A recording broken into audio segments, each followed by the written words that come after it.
I'm Shirley. Welcome to the Shirley Ryder Show, where I'm going on a journey to find weird, wonderful and exciting things, like surfing. I'm going to be talking to surfers at Mount Maunganui Beach. I will be talking to magicians, I will be talking to musicians, artists, counsellors and healers, and anything I can find for your viewing entertainment. Right, let's go. Sitting here with PASCAL, is it ROGGAN or ROGGAN? ROGGAN. I was wondering where you were brought up and... I was brought up in Auckland, in New Zealand, obviously. Yeah. And my dad's Swiss and my mum's South African. Oh, okay. And they decided to move to a nice tropical island paradise and ended up here, and were quite surprised, but ended up being stuck here, and it turned out quite nicely. Oh, that's good. And what made you decide to study the violin or take up the violin? Well, my mum's a piano teacher, and she taught Suzuki method, where you learn it like a language. You start when you're like sort of making noises and eventually learn how to read. So I started when I was 3. Yeah. And so it was basically just I have a twin sister who was also a violinist, but she's a classical player, and so we both started when we were 3. Wow, that'd be why you're so good. Well, it's one of the reasons. It's a little bit of time.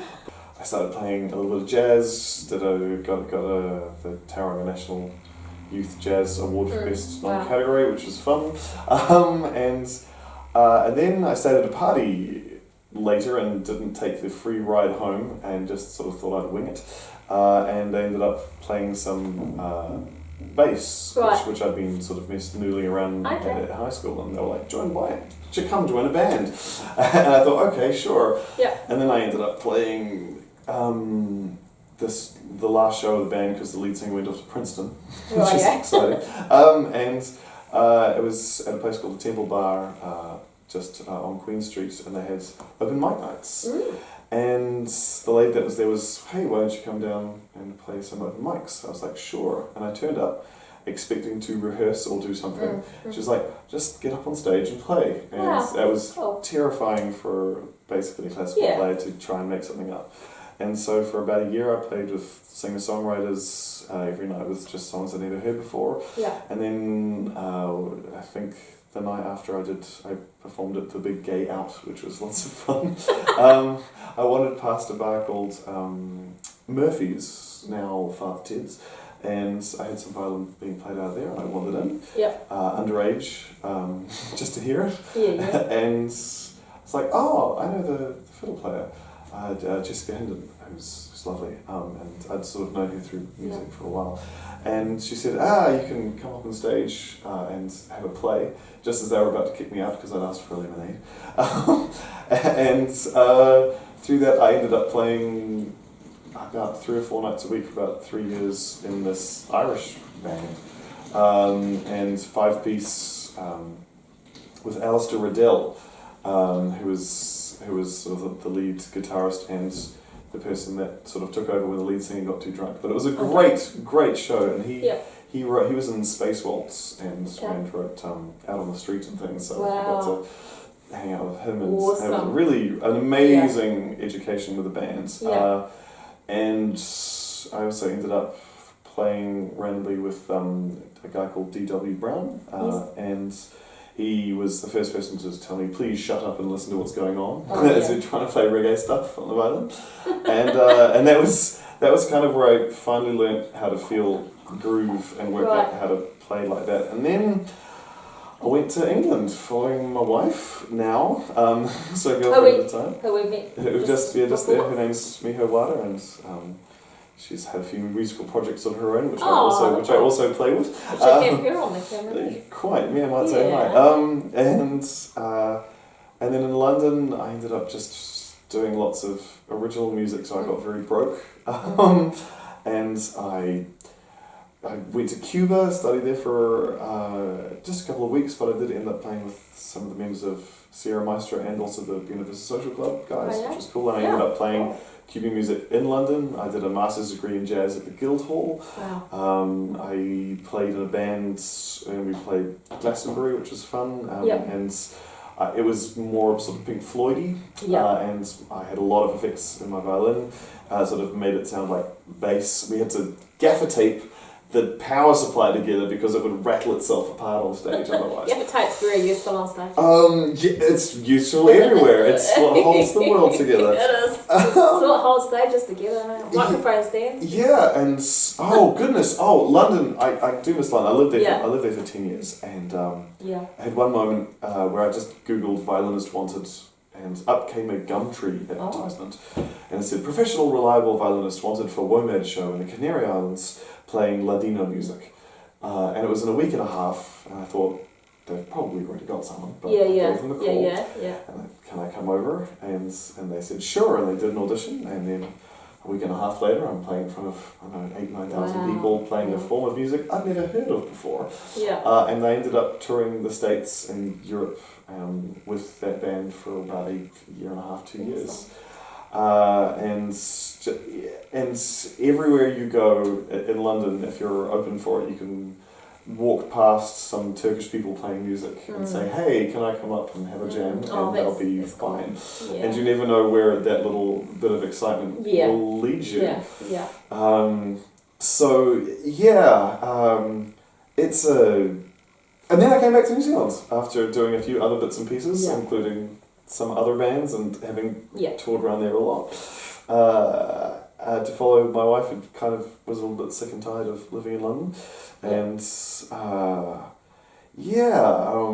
ended up playing in a sort of teen pop band with a guy called Masad, who I just stumbled onto on the street, which was playing a thing. And everybody in that band was under 20 and I was in my 30s. And nobody noticed, which was quite handy. Oh, that's a bonus. Yeah, so I never thought I'd tick the box of being in a sort of teen pop group. Having literal screaming girls at high schools and sort of 2-hour signing sessions. So that's cool. I got to do that for about a year and a half as well, which is great. And then he got sick and tired of the whole music business entirely and went into TV, found that was even worse, and moved to London. So I get to see him every once in a while. And he's, I think, eventually getting back into music now, which is nice. But he got seriously burnt out from that. So actually, Pascal, I was wondering if you could first of all tell us about the tour that you guys won.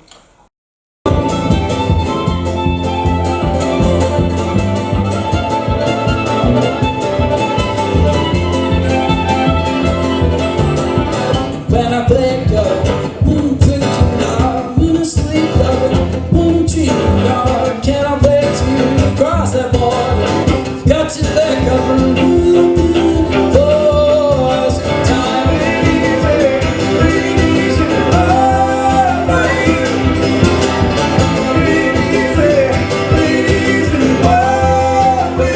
for you. Please hear that I'm coming for you. Please hear that I'm coming for you. Please hear that I'm coming for you. Please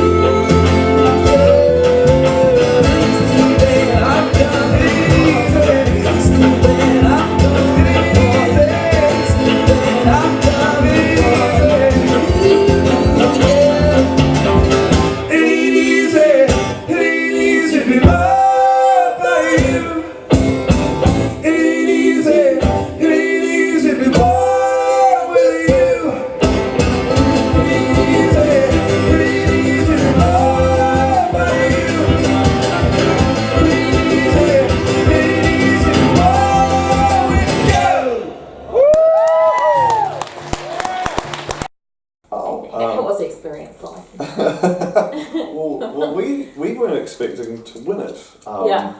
So much so that I was in Las Vegas during the awards ceremony, which was held at the Auckland Folk Festival, and Chris Albi during the festival had been asked, would you mind going and doing some recording with some people, they do like videos and stuff, and he wandered off and did that, and then And then he was walking back to the tent and heard this huge roar and then looked inside, and Michael, our bassist, was on stage accepting the tui. Wow. And he's also the only member of the band who has previously won a tui, so I guess he's got the experience for it.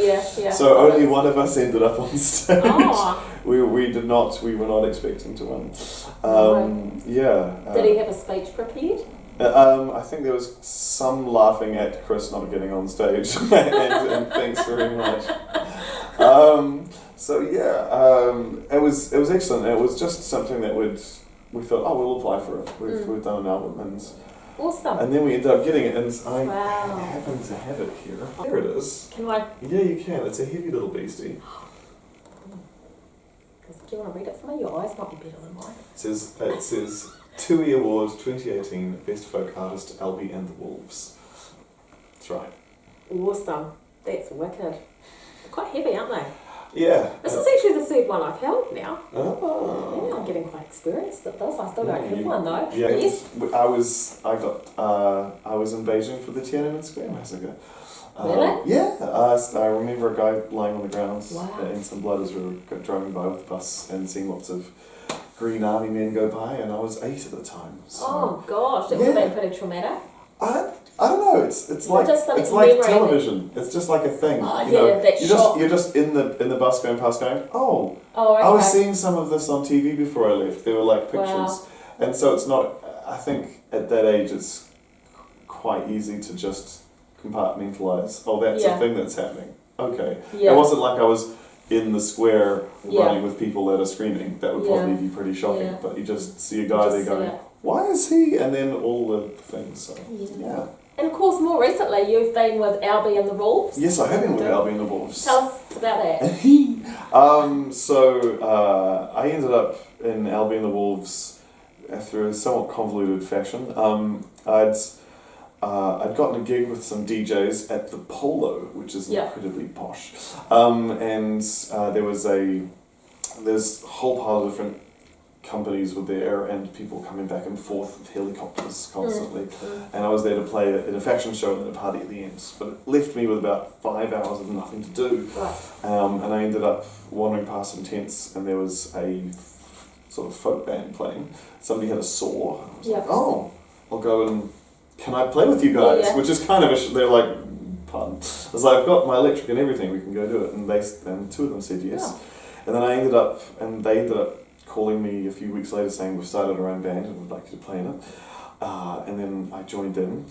And that particular band fell apart, but the banjo player from that liked playing with me so much he wanted to start another band, and he got Michael and Chris, Albi, to form a band and got me to join. What are you doing at the moment, apart from Albi? Have you got Albi and the Wolves? Albi and the Wolves. I've got Miho's Jazz Orchestra, which is my wife's band. Yes. And what can you tell us about that?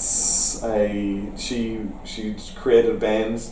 She originally had a band that she put together called Miho, Wada and the Shit Fight, which was a punk group. And then I came back to live and she was like, I want to make I want to at least do a little album with you. And I was like, great. We ended up recording 7 albums, and including one in Memphis in Sun Studios with some session musicians, including Johnny Cash's bass player, which was really cool.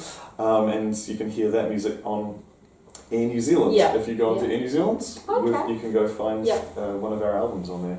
And then also I recorded and worked with Jesse Sheehan, who's a very excellent musician. And I recorded a bunch of times, but the first time I did, I just jumped off the stage at the Vector Arena and ruptured my anterior cruciate ligament during a gig, and had to be taken to hospital, which was exciting, and I was a cripple, and then not jumped off playing the violin? Jumped with the violin. I was doing a gig, looking at a camera, and I didn't nail the landing. I was glad it wasn't my camera. No, I was doing entertainment with some DJs and a bunch of other entertainers as well, and they said, oh, we need to have a little bit more life out of you. They didn't mean me, but I still took it for me. I've never seen anyone dance as much as you on stage with a violin. But then I haven't seen many violin players, sorry. Photographers really don't like it. There's a lot of blurry me. I jumped off a squiggly thing for a camera that was live to like, I don't know, 33 countries or something. And ruptured my knee, and I was a cripple for 9 months, and then a week and a half after that I ended up going into Neil Finn's studios in his private studio, which is above the main one, in his house, effectively. And I didn't realise that. I wandered into the lower one, which I've recorded in a few times before. And I was sitting in a room going, man, there's a lot of guys here. I wonder where Jesse is. And I was having a chat, and it turns out it was Fat Freddy's Drop that we're all getting ready to record down the bottom. And I'm like, I have to be upstairs. Right. So I ended up going upstairs. And had a really great time recording, and they asked me back for next week. And it's either terrible or great if they do that. Like, all your stuff is bad, come back and record it, or we liked it, we'd like you to do some more. And they did, which was really excellent. And so he's been a session guy for heaps of people, and he's played with Neil, and he's also played with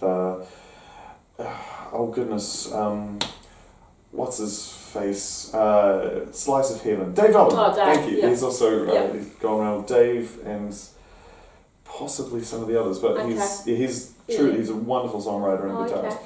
And then I just record randomly with other people, and I do a little bit of teaching to keep me sane. I play, when I'm not playing gigs with Albi and the Wolves, who are my main go out and doing gigs with bands, I work down usually on the waterfront playing covers, because when I was playing in my teens and like when I was 20, I ended up, the guy, one of the bands I was playing with is now in charge of all the music in the Danny Doolins, and the Doolins brothers in New Zealand. So I'm in a very lucky situation where I can just call up and say, I'd like a gig, and he'll get me one. Because normally if you're playing covers like that, you'll be stuck every week, always there, and you can't do anything else. It pays well, and it's nice, and it's reliable, but it's also not terribly exciting sometimes. No. So, so future plans? Musically? Musically? Oh, goodness. I wouldn't mind doing some little YouTube-y things, weirdly enough, where I do different techniques and... Is that for lessons, or...? Just for the hell of it. You never know. Because I was wondering, because you see my dad, he plays the violin. Yeah. And well, I mean, just learn how to play properly. Kind of. Well, I mean, just because there's lots of how to learn violin, but things like playing with DJs or finding a place in a band, or or just showing off really silly, difficult techniques for fun and putting it in there. Yeah. I don't know. Maybe it's an interesting one. I also play in a band in the UK called the Says Raja Collective, which is an Indo-jazz funk fusion outfit. I go play with them about 3 times a year. Oh, nice. And that's a bass. So that'll be coming up again. That's this year. I'm off in May, June, August, and October at least, and we're playing in Romania, the UK, St. Petersburg. Okay. And cool. I've played with him for a while. Yeah, there's there's lots of little things which anything else different? I suppose more with Albi and the Wolves. Yeah, absolutely. And we've recorded our next album, and we're going to release it. Nice. So we're looking to release it. I'll have to get one. August, September time. Where can we get Albi and the Wolves? The internet. Which site? There's albiandthewolves.com. Oh, right, there you go. albiandthewolves.com. Which is our easiest one to do. Who writes in the band? So Albi writes, and we edit.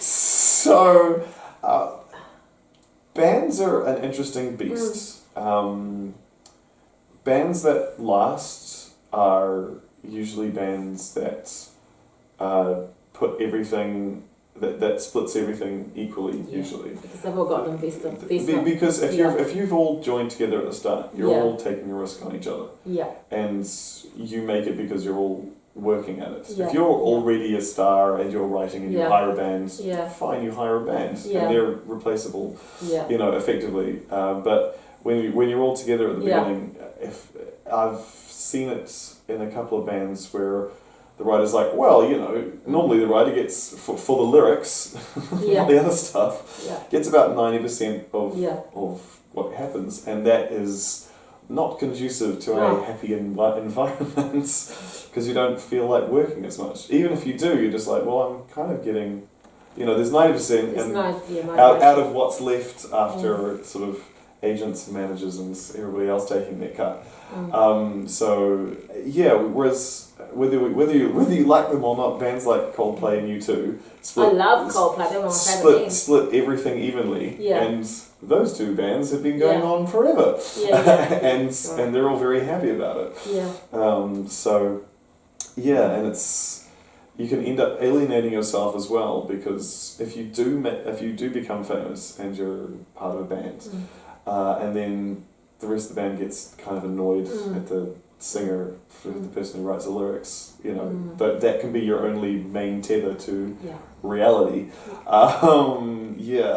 So basically, Chris comes in and he will usually have an idea for a song. And Chris is Albi. Chris is Albi.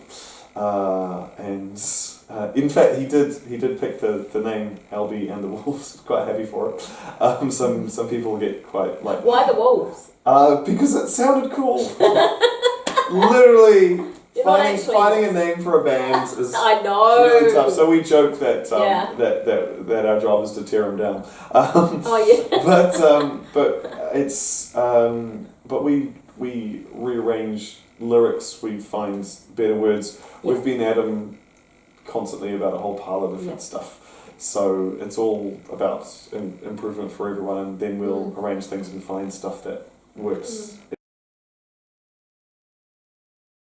So, in about 2008, 7 times, I found an electric violin with 5 strings that sounded better than my 4-string electric violin, and that was not this one, but the same model, because I've had this particular violin stolen twice. Oh, really?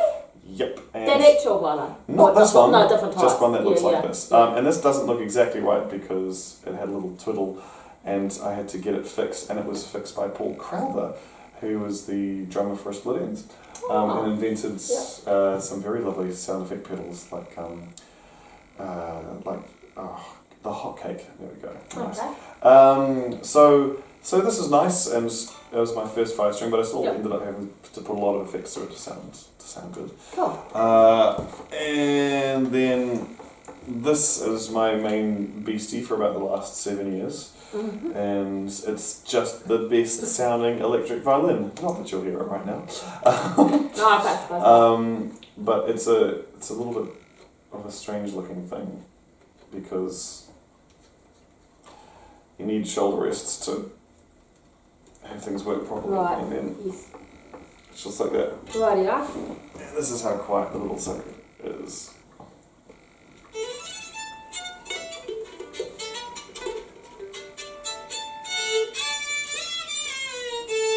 So yeah. Yeah, cool. Pretty teeny. Yeah. But it does sound great. And this and I wanted to find a 5-string acoustic, and I didn't realise there were some that were made in New Zealand. And I ended up getting this one in Los Angeles. And they had a selection of 4 different ones in a store. And they thought when I was getting it that I was some noob that didn't know anything, and gave me the cheapest one first. And then I was like, do you have any more? And they tried it and they sent it, and they eventually picked this one, which was the most expensive, but it also sounds the nicest. Okay, so do you want us to post something on that one? Yeah, and let's see.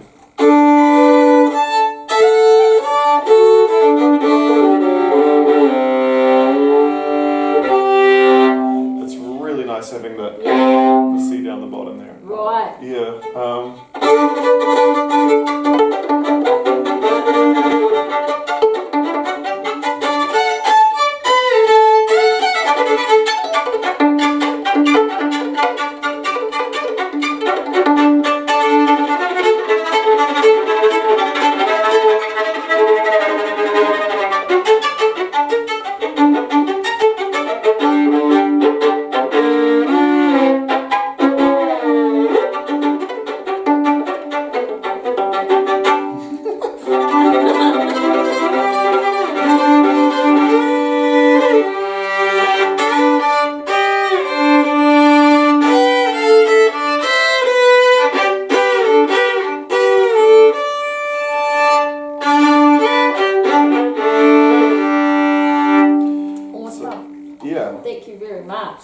otherwise.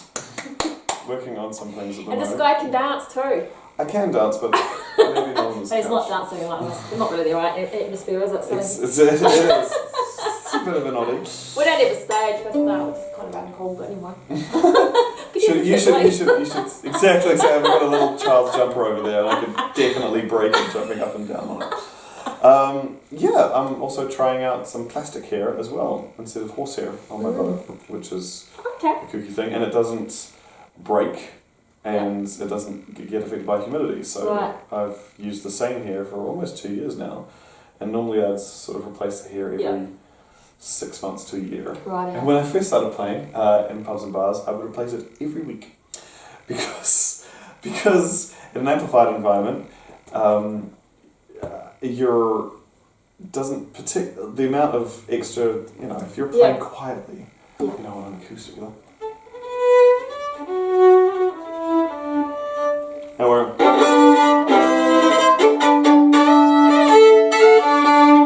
but on electric, you're only getting this much out of it anyway, between.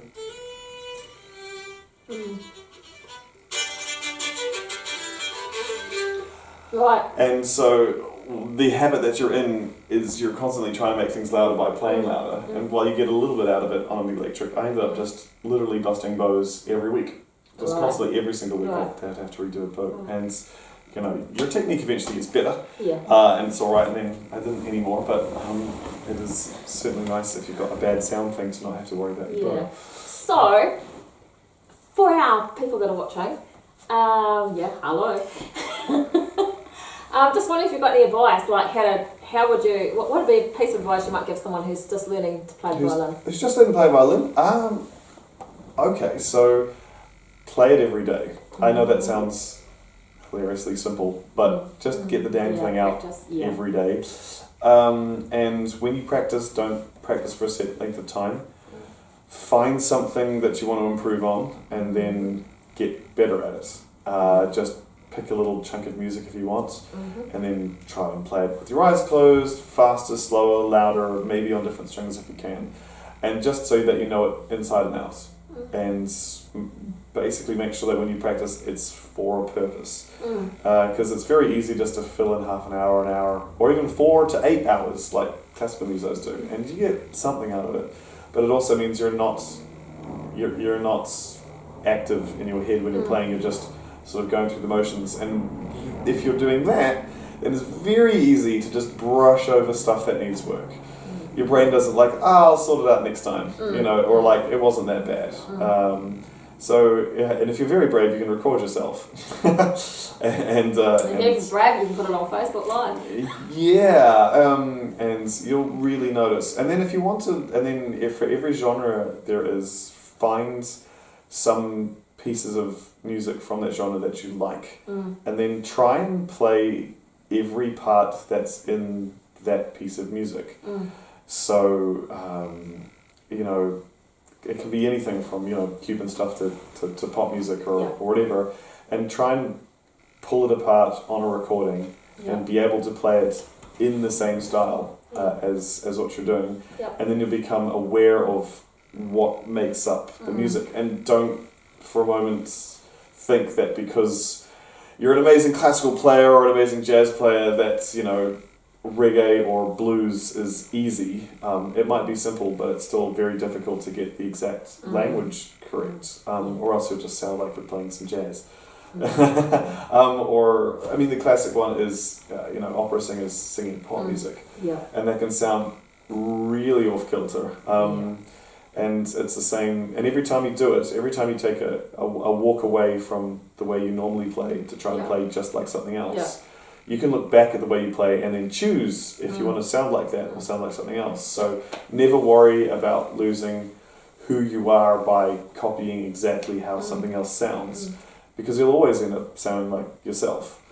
Don't play one of the things that turned me off was people sort of playing like Stefan Grappelli over everything, and not really making it their own, just because Stefan Grappelli is amazing and he's really fabulous for that style of music. But if you're playing rock music or metal or even just smooth or cool jazz from different other periods. It sounds very strange and it's not what you want to hear. So, you know, I can play all the chords and I can play all the changes over them. But if you're playing reggae and you're not, you know, playing the beat right and using exactly what's in there, you know, jazz, you've got all of this to work with, and reggae, you've got sort of like this to work with. Yeah. And if you mess up any part of that, it's boring and nobody's dancing. And so never feel like you know, and you're this is sort of beneath you, or that of course I could just play that. Why bother trying to learn it? You'll learn a lot more about yourself and how everything works if you take it like, well, maybe I'm not hearing what I need to hear. And that happened to me when I first tried to feel groove, and eventually I heard somebody else not getting it, and I realized, oh, I can hear it now. And so moments of frustration, or weeks or months of frustration, are really excellent, because it means that you're learning something important. And so feel good about that. If you have a lesson and somebody's teaching you and they're like, that's not correct, be happy that they're telling you that, and that they continue to do that until you do get it right. Even if you swear you're playing the same as them, you just can't hear it yet. And you will eventually be able to, as long as you keep trying. So, there you go. Thank you very much. Oh, thanks very much for being on the show. Yeah. And PASCAL, ROGGAN. Rockin'. It's like rockin', basically. I'll have another go there. It's true. Yeah, and you can catch all the places that he said. And Albi and the Wolves, of course. Absolutely, yeah. And just around on the scene, I bibble about lots of different projects and things. So very few people do what I do. So, I know. Thank you very much. I recorded in this very lounge for Dancing with the Stars. Yeah, with a guy who's written a song for Justin Bieber and worked with Akon and stuff. Cool. And he was in my band under 20, and he decided to wander off to the States, and I'm going to go make it. And unlike most people, he did. So, and he popped back for a visa thing, and he was doing some recording, and then it was like, hey man, could you do the strings for this? And I was like, great. And so we did in here. Something later on that's major, it's at the Tuning Fork. It'll be Americana Fest, I think it's called, and that's maybe October time. Okay, are you in Tauranga at all? Are you coming back to Tauranga at all? We might. We're putting things together, so hopefully. Nice. Oh, thank you very much, and for letting me come and absolutely. house, It's delightful to say hi again. Yeah.